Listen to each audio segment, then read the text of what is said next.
Drahí občania Ruska, drahí veteráni, vážení hostia, súdruhovia vojaci a námorníci, seržanti a podôstojníci, práporčíci, súdruhovia dôstojníci, generáli a admiráli. Blahoželám vám k 80. výročiu víťazstva vo Veľkej vlasteneckej vojne. Dnes nás všetkých spájajú pocity radosti, žialu, hrdosti a vďaky. Skláňame sa pred generáciou, ktorá zničila nacizmus za cenu miliónov životov. Chránime si pamiatku o týchto historických triumfálnych udalostiach. A ako následníci víťazov oslavujeme sviatok 9. mája ako svoj vlastný. Je najdôležitejší pre našu krajinu, pre našeho národa, pre každú rodinu, pre každého z nás. Naši otcovia, dedovia i pradedovia zachránili vlastenectvo a odkázali nám, aby sme si chránili svoju vlast, aby sme si zanechali svoje nacionálne záujmy, našu tisícročnú históriu, kultúru, tradície, čo je sväté pre nás. Pamätáme si lekcie z druhej svetovej vojny a nikdy nebudeme súhlasiť s prekrúcaním udalostí a s pokusmi ospravedlňovať katov a ohovárať skutočných víťazov. Je to náš dlh, aby sme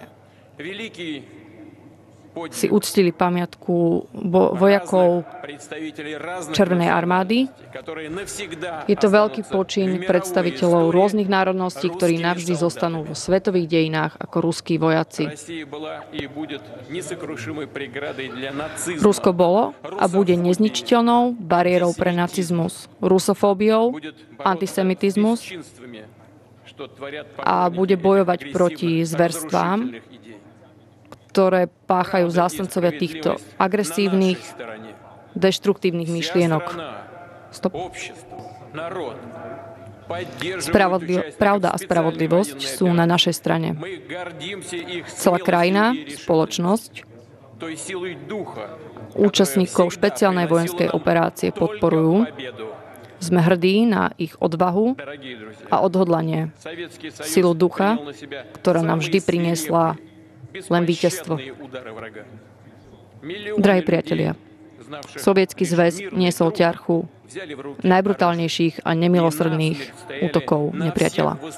Milióny ľudí, ktorí poznali len pokojnú prácu, sa chopili zbraní a stáli na smrť na všetkých výšinách, predmostiach a hraniciach. Bezpodmienečnými víťazstvami v najväčších bitkách pod Moskvou, Stalingradom, v Kursku i Dnepro,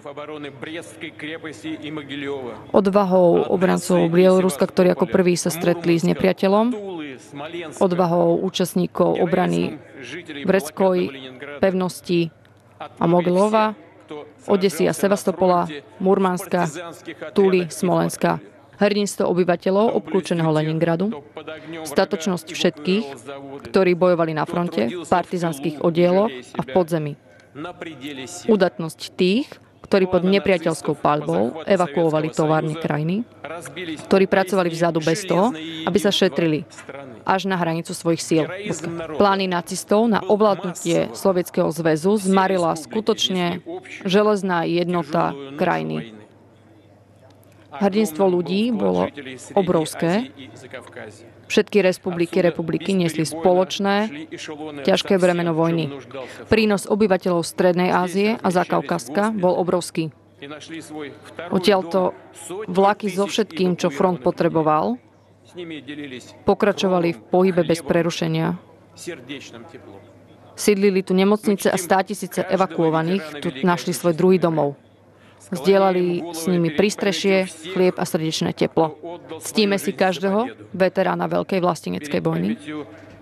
Skláňame hlavy pred pamiatkou všetkých, ktorí položili svoje životy za víťazstvo. Na pamiatku synov, dcér, otcov, matiek, starých otcov, pradedov, mužov, žien, bratov, sestier, príbuzných a priateľov. Skláňame hlavy pred našimi súdruhmi v zbrani, ktorí zomreli hrdinskou smrťou v spravodlivej bitke o Rusko. Prichádza minúta ticha.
Drahí priatelia,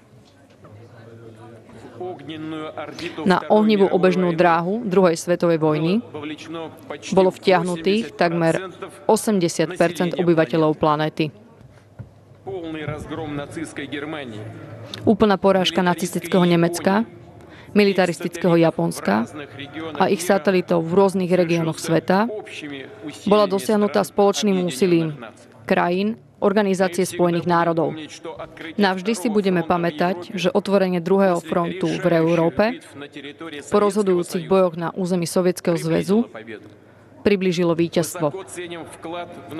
Vysoko si vážime príspevok vojakov spojeneckých armád, účastníkov odboja a odvážnych ľudí z Číny. Všetci, ktorí bojovali za mierovú budúcnosť. Drahí priatelia, aj naďalej budeme vzhliadať k veteránom, na ich úprimnú lásku k vlasti, odhodlaniu brániť svoj domov, hodnotám humanizmu a spravodlivosti. Dajme týmto tradíciám, tomuto veľkému dedičstvu, to najdôležitejšie v našich srdciach a odozdajme to ďalším generáciám. Vždy sa budeme spoliehať na našu jednotu vo vojenských a mierových záležitostiach, pri dosahovaní strategických cieľov, pri riešení problémov v mene Ruska, jeho veľkosti a prosperity.